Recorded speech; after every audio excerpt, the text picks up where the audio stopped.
Hey, Chief Colina, how you doing? Good. How are you? I'm good. Thanks for joining us. I know it's busy times. No, that's okay. It's my pleasure.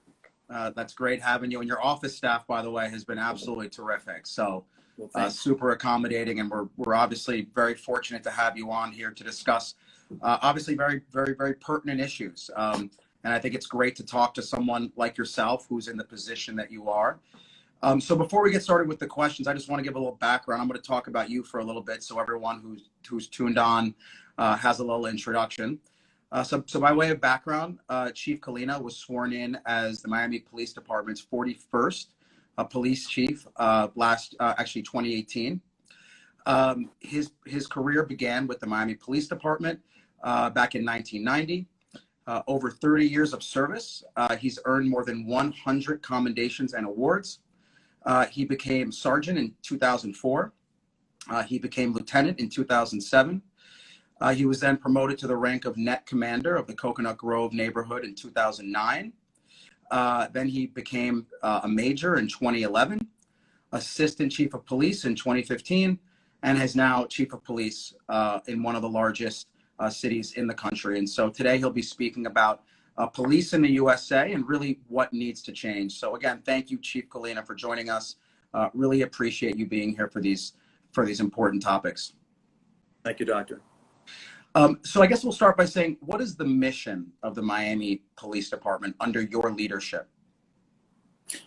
The mission of the police department under my leadership, or really anyone's, is we have a core mission, which is working with all our communities. We want to make Miami a safe place for people to live, work, visit safely without fear. And that sounds simple, but if you kind of break that down into parts, it's really quite the challenge, but it's one that we're up for, and it's what we strive for every day. What kind of training do you put your officers through? So someone goes to your department, hey, I want to join your workforce. What are the steps? What are the trainings that your police officers have to go through? Well, there's the background process, right? So we'll leave all that part out of it. That's pre-employment to make sure that the person is eligible to be a police officer. So once you get to that point that you're hired, you go through the police academy. That's about 6 months. Then there is a scenario-based training that goes on post-academy.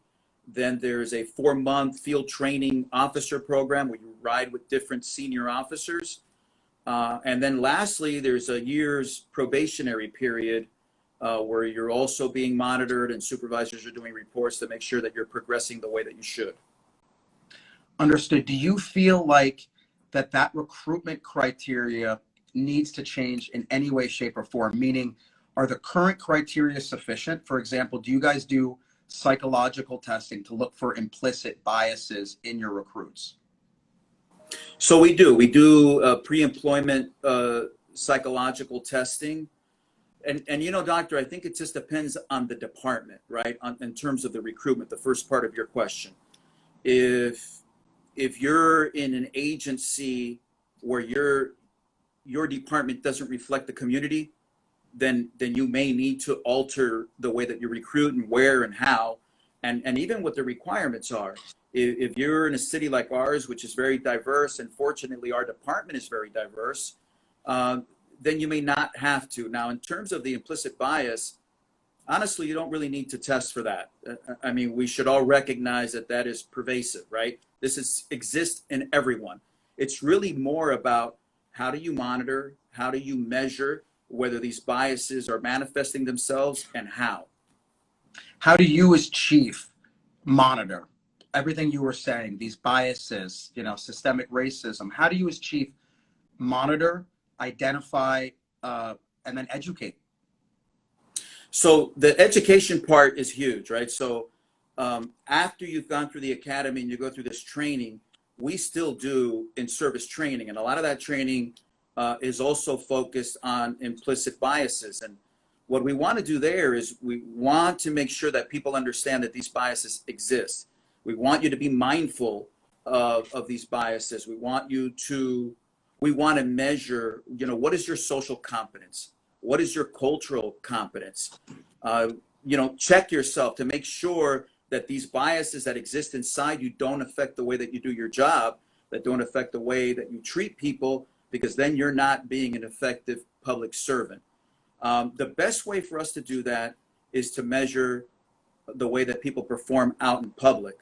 And so if you're not following our departmental orders, if you don't have the ability to go out and do your job in a safe way and treat people with dignity and respect, regardless of what you may be thinking inside, that's a problem. We want you to go out and perform no matter what the circumstances are, no matter what your political beliefs are, what your biases are.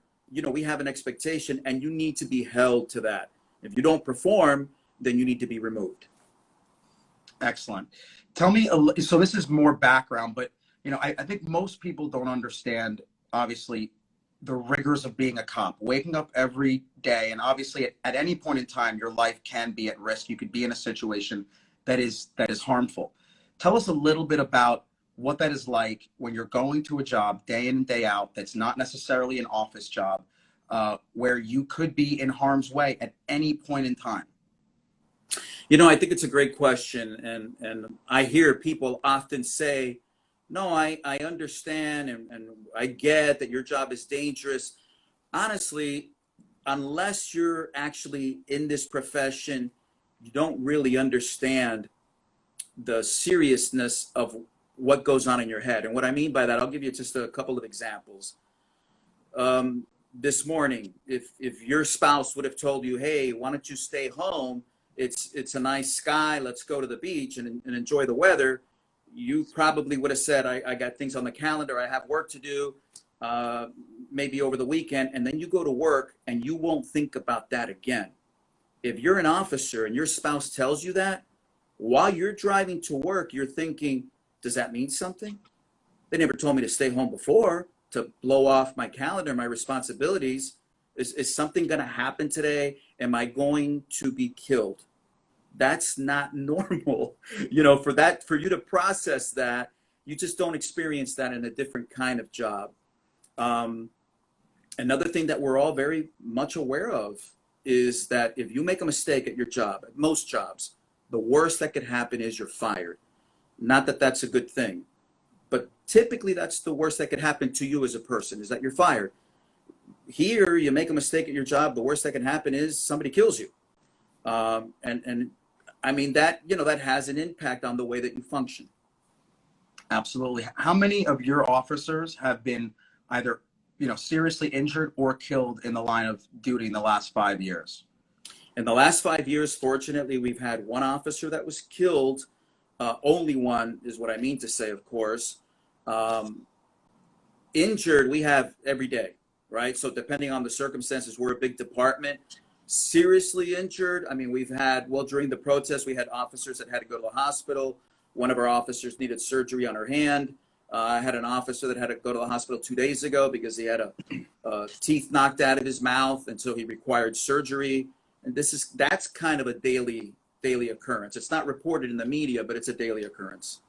I mean, it sounds like you guys have been very lucky there, considering the line of work you guys are in overall. We've been extremely fortunate here at the city of Miami, is the truth. A lot of that, Doctor, I believe has to do with the relationship that we have with the community. You know, fortunately, we have a lot of support. And I think that because we do, we've benefited from that in many ways. How have you built that relationship with the community? Boy, you know, there's a lot of different ways. The best way is for the officers themselves to understand, you know, what is your mission? What is it that you want to achieve? What are you trying to prove? What are you trying to do? It's not just answering a call for service, but, you know, how is it that you want your own life and your career to progress? What's inside your heart? You know, reminding the officers of why they wanted to be a police officer, because you want to serve the public. So it's really important for us to constantly push that down and remind them, hey, remember why you wanted to put on the uniform? Go back to that place and live it. That's number one. So the way that the officers go out and put that out. If you're sincere, right? So when the public sees the kind of officer that you are, they're accepting when they see, wow, this person wants to do good. Then we have programs, right? So we have a pretty robust community relations section. We're constantly doing things in the community that aren't a ticket or enforcing the law. That goes a long way where they see that we have a legitimate interest in building. And then lastly, we let them know, hey man, we want you to be safe. Please help us keep you safe. And that helps us build as well. So, getting into a very controversial topic, police use of force has obviously been central in the media. It's been going on now for years, but really focused on in the last couple of months. As chief of police, what is your perspective on police brutality and use of force? So those are two different things, use of force and police brutality. There is no circumstance where police brutality is acceptable, right? It's just a mere definition of that. You've gone overboard. You were excessive in your use of force. Our SOPs, our DOs, the rules that we live by here are very, very clear. You only use the amount of force necessary to effect the arrest. No more, whatever that is, and the minimal amount of force. So if I require no force, then that's the way that I'm going to go, right? If there's no level of resistance, then there shouldn't be any force applied at all. And so it always depends on the level of resistance. We have, zero tolerance here, doctor. That's not to say that officers don't make mistakes, and it's not to say that officers don't violate policy. What's important is, how does the department handle that? Because people speak in very general terms, right? An officer does something, oh, you see the police. No, not the police, that officer. And what is now the department going to do about that officer, not the police? Nobody likes to be generalized that way. How do you monitor for excessive force? What type of technology do all your cops wear? Body cams? If there's an issue, are you personally reviewing what transpired? I personally don't review what's transpired unless it's something that is really concerning, right? So if it's just the regular process of work. So, well, first of all, we have body cams, right? So this department, our officers do have body-worn cameras. We have GPS in the vehicles, so we know how many officers and when and where they have responded to. Those are a couple of the elements. We have measurements, so we measure, when you use force, what type of force that was, how often, what were the circumstances, because the more data that we have, the better we're going to be equipped to identify if someone is allowing those biases to manifest themselves, or they're stressed, or quite frankly, they don't have the communication skills to even do the job. And so we measure all of those things to help us make decisions.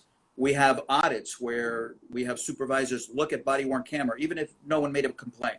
Hey, let's take a look at some of the interaction to see if we need to do more on the training side, or if the officer is following the policies as we have them written. What is the acceptable escalation of force? Like, what are the steps, right? It's obviously voice, then physical wise, it can be your hands, it can be, at what point does the gun, at what point is the gun warranted? And what is the typical standard of escalation in terms of force that a police officer under your leadership should use? So, I mean, you've pretty much nailed it with the communication, right? Ideally, you have the ability to communicate in a way where you don't have to use any force, and not go from A to Z, 1 to 10. No, literally tell the person, I don't want to use any force against you. I don't want to harm you. I don't want you to harm me. I don't want to get hurt. Please follow my instructions. The way that it was done many, many years ago was kind of the opposite. You wanted to be forceful in your tone so the person knew that this was serious. Here, ideally, what you're saying is, hey, this is what's going to occur. I want you to comply. In terms of pulling your gun, that is very, very fluid, right? So it just depends on what you're picking up. What do you see? Is there a threat? Is there a bulge in somebody's pants, in their pocket? What is the information that you receive? What's the call? Is it a man with a gun call? Is it an in progress call? A crime that's happening real time? Is it someone that already exhibited some sort of violence, right? They attacked someone, they struck someone, they shot someone. All those are indicators. In a scenario where you get dispatched and the call was shots have been fired, the likelihood is that you're walking up already with your weapon drawn because someone already showed that they have the ability to use a gun. Now, so, you're only here in Miami, but looking nationally, what can we do as a country to reduce the amount of police brutality that's been highlighted in the media? It's obviously much bigger than just a local effort. What do you recommend nationally that we do in order to fix this problem? It's a great question. There's a few different things that I think would be helpful, and many people have spoken to this. One of the things is there really should be a standardized policy across the country on how we operate in terms of force. We here at the city of Miami banned chokeholds 30 years ago. Well, we see that a lot of agencies are only doing that now after George Floyd. We banned that 30 years ago, not because we were clairvoyant or because we were just so much smarter. We did that because we had our own incident where someone used a chokehold and someone lost their life. And so if you're not learning from your own experiences, you're already kind of preparing yourself to fail. That's number one. Once you recognize that something is flawed or just not the best way of doing business, and you implemented that, honestly, everybody else should benefit from your own mistakes. We shouldn't all repeat the mistakes of our neighboring agencies and even across the country. So that's critical. The second part, honestly, and it's not to oversimplify it, but again, what is it? What's your expectation, and what is it that you allow?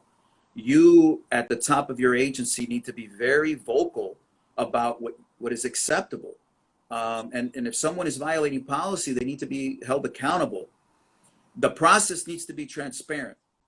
There were, years ago, Doctor, the thinking was it was either disrespectful or taboo to speak about what's going on in other places. Oh, we don't know what's happening there. Don't comment on it.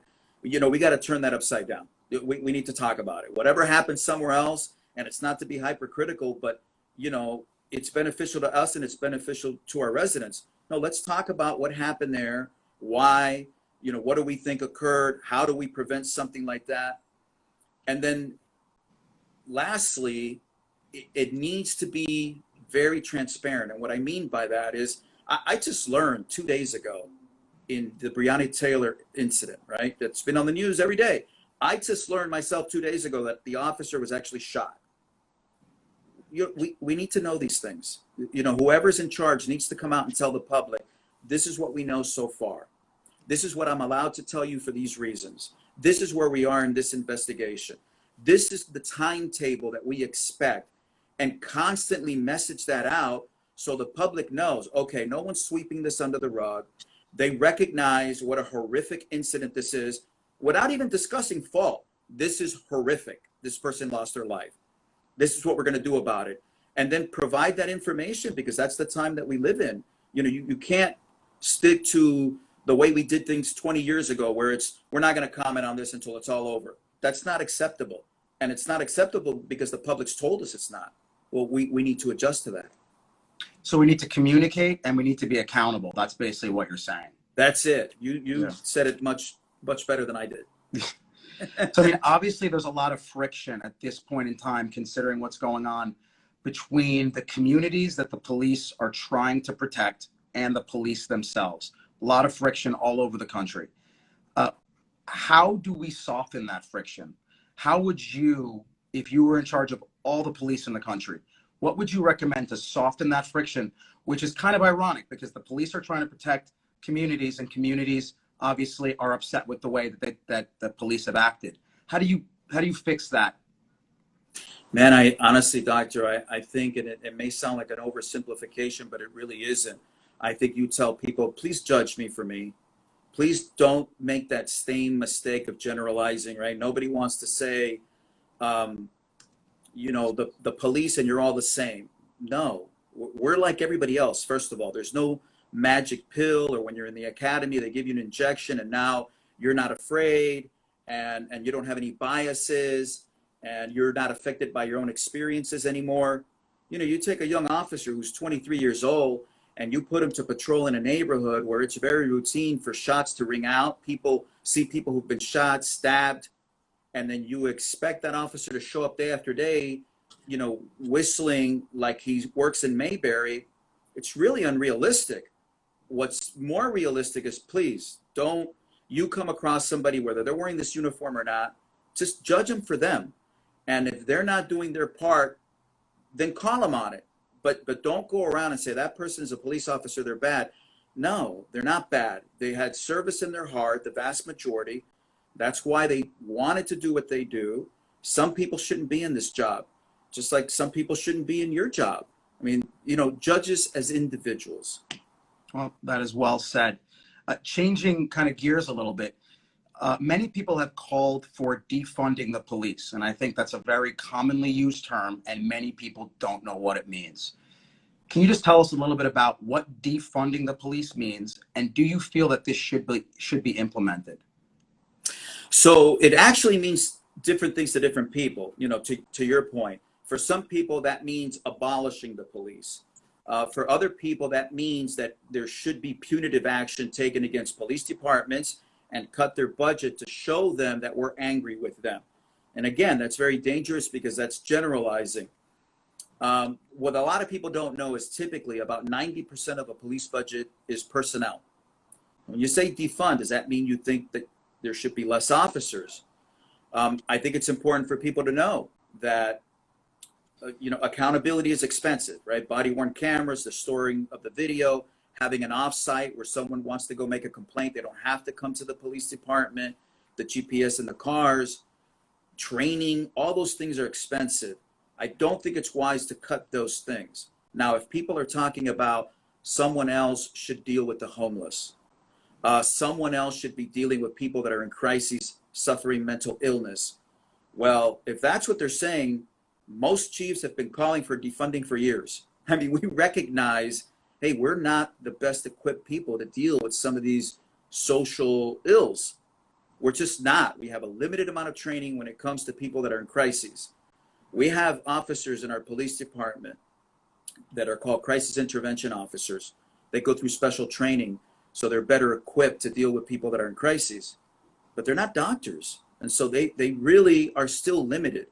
If that's what you mean by defunding, yeah, you know, most agencies are going to say, we agree. We either A, someone else should handle it, or B, we need help, a mental health professional to come with us, respond with us, monitor, etc. Got you. So really, I think defunding has many different meanings, is what you're saying, depending on who's saying it. So the general concept of defunding the police do you think that will increase crime rates? Will that decrease the level of protective care, or not necessarily? Not necessarily. I can tell you that history has shown us that the departments that are not well funded, those typically don't have officers that are well trained. Those departments hire people that perhaps shouldn't be officers because those are the only candidates that you're attracting. Those departments don't really have the best equipment to do their jobs efficiently, effectively, to keep people safe. Typically, those departments are the ones where you have corruption scandals and you have other issues. The departments that are well funded are typically the ones that are more professional. So it's just really, it's got to be kind of like a case by case, and it just depends on what each agency does and how. Do you currently have enough room in your budget to make the improvements which we just spoke about? We're always going to try. Our budget is being cut not because of defunding, but you know, unfortunately, COVID has had a terrible impact on the local economy, and so we're going to have to make changes here. But it doesn't change, Doctor, the amount of people that we have. Ultimately, if they understand what the mission here is, and we're holding them accountable, and we're going out and we're building with the community that we serve, we're going to be okay because people are going to help us. We've seen a change here in the city of Miami. And by the way, the officers notice it. You know, the more engaged that we've been with the community, the more they've helped us. And we've had a lot of success. We've had a couple of the lowest crime rates that we've had in decades. A lot of that has to do with the help of the public. People call in tips now. That just didn't happen before. And there's no doubt in my mind that that's happening because they see that we're genuine when we're saying we want to serve you, we want to help you, we want to keep you safe. So one of the more shocking figures that I saw recently was that the U.S. has only 5% of the world's population, yet it has 20% of its prison population. How do you explain that discrepancy?